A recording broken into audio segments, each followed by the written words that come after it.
நம்ம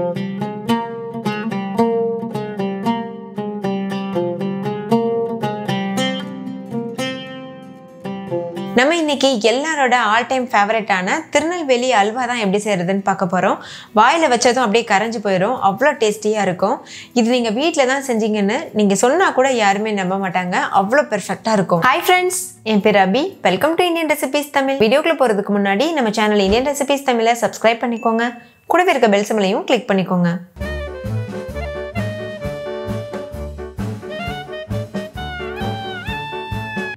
ஃபர்ஸ்ட் இந்த ரெசிபி பண்ணுறதுக்கு ஒரு மிக்சிங் பவுலில் 2 கப் அளவுக்கு கோதுமை மாவு எடுத்துக்கோங்க. நீங்கள் கோதுமை மாவுக்கு பதிலாக மைதா மாவு கூட யூஸ் பண்ணலாம். இப்போ தேவையான அளவு தண்ணி சேர்த்துட்டு சப்பாத்தி மாவு பதத்துக்கு மிக்ஸ் பண்ணி எடுத்துக்கோங்க. இப்போ பாருங்கள், சப்பாத்தி மாவு பக்குவத்துக்கு நம்ம மிக்ஸ் பண்ணி எடுத்தாச்சு. நல்லா சாஃப்டாக இருக்குது மாவு. இது முங்குற அளவு தண்ணி சேர்த்துக்கோங்க. இந்த தண்ணிக்கு அளவுகள் இல்லை, இது முங்குறது அளவுக்கு நம்ம தண்ணி சேர்த்தா போதும். தண்ணி சேர்த்துட்டு மூடி போட்டு மூடிட்டு ஒரு 5 மணி நேரம் அப்படியே ஊற வச்சுருங்க. இது நல்லா ஊறட்டும். 5 மணி நேரத்துக்கு அப்புறமா நம்ம பார்க்கலாம். இப்போ பாருங்கள், 5 மணி நேரம் ஆகியிருக்கு. மாவு நல்லா ஊறிட்டு நல்லாவே சாஃப்டாக இருக்குது பாருங்கள். இப்போ இந்த மாவை தண்ணியிலேயே அப்படியே கரைச்சி விடுங்க. பாருங்கள், இந்த மாதிரி நல்லா கை வச்சுட்டு கொஞ்சம் கூட கட்டிகள் இல்லாமல் நல்லா இது போல் மிக்ஸ் பண்ணிக்கணும். இந்த மாதிரி மிக்ஸ் பண்ணும்போது தான் நம்மளுக்கு கோதுமை பால் கிடைக்கும். அதை வச்சு தான் நம்ம அல்வா செய்ய போகிறோம். இப்போ பாருங்கள், நல்லா மிக்ஸ் பண்ணியாச்சு. இது போல் கப்பிகள் இருக்க தான் செய்யும். இதை தான் நம்ம இப்போ வடிகட்ட போகிறோம். இந்தளவு நல்லா கலந்ததுக்கப்புறமா ஒரு மிக்சிங் பவுலில் ஒரு சன்னி வச்சுட்டு இது போல் இந்த பாலை சேர்த்துருங்க. சேர்த்துட்டு ஒரு கரண்டி வச்சு நல்லா கலந்து விட்டு அந்த பாலை மட்டும் தனியாக பிரித்து எடுக்கணும். அந்த சக்கை வந்து நம்மளுக்கு தேவையில்லை. பாருங்கள், இந்த மாதிரி ஒரு கரண்டி வச்சு நல்லா இது போல் கலந்துகிட்டே இருந்தோம்னா ஈஸியாக அந்த கப்பி மேலே வந்துடும், தண்ணி வந்து கீழே போயிடும். இப்போ நல்லா மிக்ஸ் பண்ணிவிட்டு அந்த சக்கையை மட்டும் தனியாக பிரித்து எடுத்தாச்சு. இது நம்மளுக்கு தேவையில்லை, இதை நம்ம கீழே போட்டுடலாம். இப்போ மறுபடிக்கும் இன்னொரு டைம் இந்த பாலை வந்து நம்ம வடிகட்டி எடுத்துக்கணும். ஏன்னா அதில் சிறு சிறு கப்பிகள் இருக்கிறதுக்கு வாய்ப்பு இருக்குது. இந்த டைம் நம்ம கரண்டி வச்சு அமுத்தக்கூடாது. இந்த மாதிரி சன்னி வச்சுட்டு இது போல் பண்ணிக்கோங்க. இது போல் பண்ணும்போது கப்பி எதுவும் கீழே போயிடாமல் அந்த சன்னிலேயே நின்றோம். இந்த கப்பியும் நம்மளுக்கு தேவையில்லை, அந்த பால் மட்டும் போதும். இப்போ இன்னொரு டைம் இதே போல் வடிச்சுக்கோங்க. மொத்தம் நம்ம 3 டைம் வந்து சன்னியில் வடிகட்டியிருக்கோம். அவ்வளோதான், கோதுமை பால் வந்து தயாராகிருச்சு. இப்போ இந்த பாலை நம்ம புளிக்க வைக்கணும். அதுக்கு மூடி போட்டு மூடிட்டு ஒரு 8 மணி நேரம் அப்படியே வச்சுருங்க. 8 மணி நேரம் வைக்கும்போது அது நல்லா புளிச்சு வந்திருக்கும். அப்போ தான் நம்மளுக்கு பெர்ஃபெக்டாக கடையில் கிடைக்கிறது போல் அல்வா கிடைக்கும். அந்த டேஸ்ட், அந்த டெக்ஸ்சர் எல்லாமே மாறாமல் அப்படியே கிடைக்கும். இப்போ பாருங்கள், 8 மணி நேரம் ஆகியிருக்கு. மாவு நல்லா புளிச்சு வந்திருக்கு பாருங்கள். அதே மாதிரி கெட்டியான பால் கீழே தங்கிருச்சு, தண்ணி வந்து மேலே தங்கிருச்சு. உங்களுக்கு பார்த்தா இப்போ டிஃப்ரென்ஸ் தெரியும். கீழே வந்து கெட்டியான பால் இருக்குல்ல, இதுதான் நம்மளுக்கு தேவை. இந்த மேலே இருக்க புளிச்ச தண்ணி வந்து தேவையில்லை. இந்த தண்ணியோடவே நம்ம செஞ்சோம்னா ரொம்ப புளிப்பாக இருக்கும். அதனால் இந்த தண்ணி கீழே ஊற்றிட்டு நம்ம ஃப்ரெஷ்ஷான தண்ணி சேர்த்துட்டு அல்வா செய்ய ஆரம்பிக்கலாம். இப்போ ஒரு பாத்திரம் வச்சுட்டு மேலே இருக்க தண்ணியை மட்டும் நம்ம வடிச்சிடலாம். இப்போ பாருங்கள், தண்ணி மட்டும்தான் நம்ம வடிக்கிறோம். இந்த பால் கூட நம்ம வந்து எக்ஸ்ட்ரா தண்ணி சேர்த்து மிக்ஸ் பண்ணிக்க போகிறோம். இப்போ இந்த பால் கூடவே எந்த கப்பில் நீங்கள் மாவு அளந்தெடுத்தீங்களோ அதே கப்பில் 6 கப் அளவுக்கு தண்ணி சேர்த்துக்கோங்க. தண்ணி சேர்த்துட்டு கை வச்சு நல்லா மிக்ஸ் பண்ணிக்கோங்க. ஏன்னா அந்த கீழே இருக்க கெட்டியான பால் வந்து ரொம்ப கெட்டியாக இருக்கும். அது நம்ம கரண்டியில் மிக்ஸ் பண்ணும்போது அந்தளவுக்கு கரெக்டாக மிக்ஸ் ஆகாது. அதனால் கை வச்சுட்டு இது போல் நல்லா மிக்ஸ் பண்ணிக்கோங்க. மிக்ஸ் பண்ணிவிட்டு இது அப்படியே ஒரு ஓரமாக வச்சுருங்க. பால் வந்து தயாராக இருக்குது. அடுத்து ஒரு கடாயில் சர்க்கரை சேர்த்துக்கோங்க. 1 கப் அளவுக்கு சர்க்கரை சேர்த்துக்கோங்க. இந்த சர்க்கரையை நம்ம கேரமலைஸ் பண்ணி எடுக்க போகிறோம். அப்போ தான் அந்த அல்வாக்குன்ற கலர் நம்மளுக்கு கிடைக்கும். இதில் நம்ம ஃபுட் கலர் எதுவும் எக்ஸ்ட்ரா யூஸ் பண்ண போகிறதில்ல. கடைகள்லாம் எப்படி செய்வாங்களோ அதே மெத்தடில் தான் நம்ம பண்ண போகிறோம். இப்போ இந்த சர்க்கரையோட தண்ணி எதுவும் சேர்க்காம ஸ்டவ்வை மீடியம் ஃப்ளேமில் வச்சுட்டு இது போல் கலந்துகிட்டே இருங்க. சர்க்கரை ஒரு ஸ்டேஜில் கரைய ஆரம்பிச்சுட்டு கலர் சேஞ்ச் ஆக ஆரம்பிக்கும். அது வரைக்கும் இது போல் கலந்துகிட்டே இருங்க. ஸ்டவ் வந்து மீடியம் ஃப்ளேமில், ஹை ஃப்ளேமில் மாற்றி மாற்றி வச்சுட்டு நீங்கள் மிக்ஸ் பண்ணிக்கலாம்.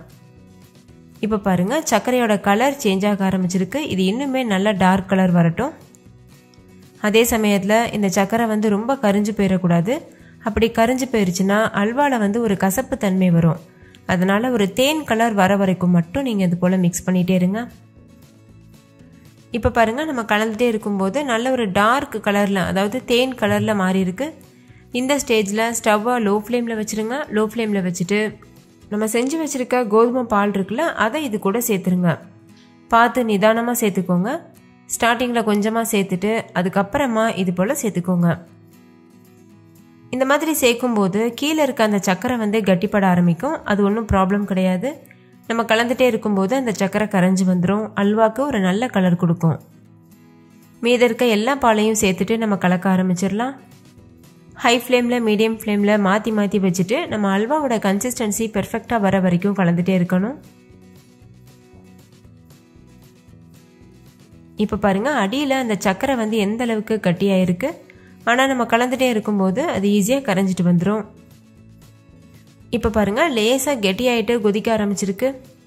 ஸ்டார்டிங்கில் ஒயிட் கலரில் இருக்க மாதிரி தான் இருக்கும். நம்ம மிக்ஸ் பண்ணிகிட்டே இருக்கும்போது அது ஒரு கன்சிஸ்டன்சி வரும்போது நல்ல ஒரு கலரில் வந்துடும். இப்போ இன்னுமே நல்லா திக்காக இருக்குது.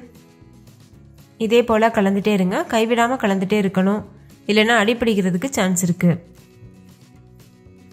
இப்போ நல்லாவே திக்காக ஆரம்பிச்சிருச்சு. கலரும் வர ஆரம்பிச்சிருக்கு. இந்த ஸ்டேஜ் வந்ததுக்கப்புறமா இது கூட சர்க்கரை சேர்த்துக்கோங்க.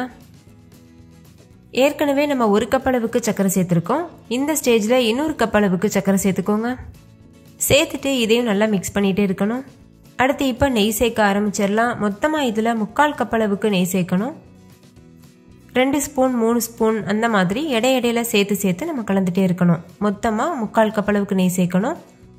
நெய் எந்த அளவுக்கு சேர்க்குறோமோ அந்த அளவுக்கு அல்வாவுடைய வாசனையும் டேஸ்ட்டும் ரொம்பவே சூப்பராக இருக்கும். அதே மாதிரி ஒரே டைமில் எல்லா நெய்யும் சேர்த்துடக்கூடாது. கொஞ்சம் கொஞ்சமாக சேர்த்துட்டு கலந்துகிட்டே இருக்கணும். அடுத்து இது கூட முந்திரி பருப்பு சேர்த்துக்கோங்க. ஒரு கைப்பிடி அளவு முந்திரி பருப்பை சின்ன சின்னதாக கட் பண்ணிவிட்டு சேர்த்துக்கோங்க. நெய்லெல்லாம் வறுக்கணும்னு அவசியம் இல்லை, அப்படியே நம்ம சேர்த்துடலாம். சேர்த்துட்டு இதையும் நல்லா கலந்துருங்க. இப்போ பார்த்தீங்கன்னா தெரியும், கலர் நல்லா வர ஆரம்பிச்சிருக்கு. இது இன்னும் நல்ல அல்வா பக்குவத்துக்கு வரும்போது கலர் இன்னுமே சூப்பராக இருக்கும். அடுத்து இதில் 2-3 ஏலக்காய் நசுக்கிட்டு சேர்த்துக்கோங்க. ஏலக்காய் தூள் இருந்ததுன்னா 1 டீஸ்பூன் ஏலக்காய் தூள் சேர்த்துக்கோங்க. இப்போ லேசாக அல்வா பக்குவம் வர ஆரம்பிச்சிருக்கு. கடாயில் ஒட்டாமல் உருண்டு திரண்டு வரும். அது வரைக்கும் நம்ம கலந்துகிட்டே இருக்கணும். நான் சொன்னது போல் இடையிடையில் நெய் சேர்த்துட்டே மிக்ஸ் பண்ணிக்கோங்க. இன்னும் கொஞ்சம் நேரத்தில் அல்வா வந்து பெர்ஃபெக்டான கன்சிஸ்டன்சிக்கு வந்துடும். இப்போ மீத இருக்க எல்லா நெய்யும் சேர்த்துட்டு நம்ம கலக்க ஆரம்பிச்சிடலாம். நல்ல கடாயில் ஒட்டாமல் உருண்டு திரண்டு வரும். அது வரைக்கும் நம்ம கலந்துகிட்டே இருக்கணும்.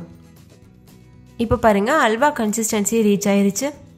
இது அல்வா கன்சிஸ்டன்சி கரெக்டாக வந்திருக்குன்னு எப்படி தெரியணும்னா, கடாயில் ஒட்டாமல் இது போல் உருண்டு திரண்டு வரும். இது வந்து பெர்ஃபெக்டான கன்சிஸ்டன்சி. அதே மாதிரி நம்ம அள்ளி விடும்போது இந்த மாதிரி விழும். அப்போ நம்ம தெரிஞ்சுக்கலாம் கரெக்டான கன்சிஸ்டன்சிக்கு வந்துருச்சுன்னு.